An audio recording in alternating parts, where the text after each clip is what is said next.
Joining us now is terrorism analyst Tom Makaitis. Good morning, Tom. Good morning. We've seen negotiations like this many times before, and often provisions are just flat out rejected. Do you see anything in here that's different? Well, first of all, it's not a negotiation. It's an ultimatum. Yeah. The president and the prime minister sat down and said, this is what they insist, or we're going to greenlight Israel to do whatever it wants to continue doing. It very much is like what we saw in Alaska. There's this big meeting, the handshake, the smiles, the announcement, and then you start digging into the details and you realize once again the other side got everything they wanted, and there's very little substance in this for the Palestinians.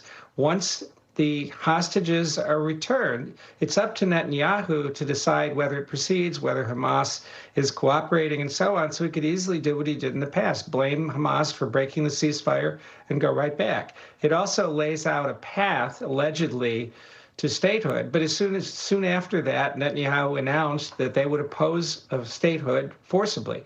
So it really is, there's not a lot of in here.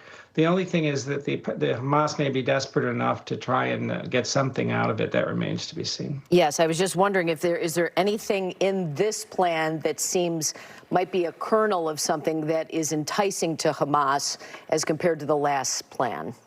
Not really, because there's no reason to trust Netanyahu. It's only a couple of weeks ago that he tried to kill the negotiators in Qatar with the bombing attack.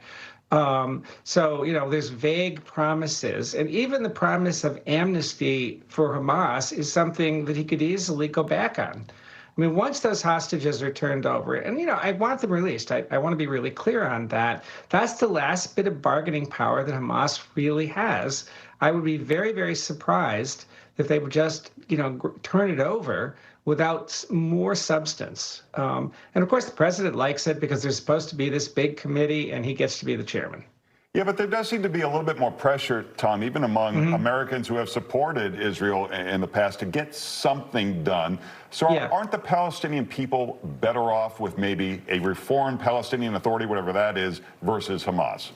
Oh, there's no question. I've said that from the beginning. I want Hamas gone. There's nothing, to be gained by keeping them in power. The question is, Netanyahu has been contemptuous of the Palestinian Authority, and they don't have a role except in the long term, and even that is unclear. He said if they reform, if they do this, that, the other thing. So again, if there was something concrete that says, within a certain amount of time, but really all you have is a bunch of negotiating points, each of which is going to require far more detail and far more analysis. But there's a demand that before any of that happens, there's this upfront surrendering of the hostages and the weapons. We'll see what happens. Tom Makaitis, thanks for joining us. Thank you, Tom. Happy to do it.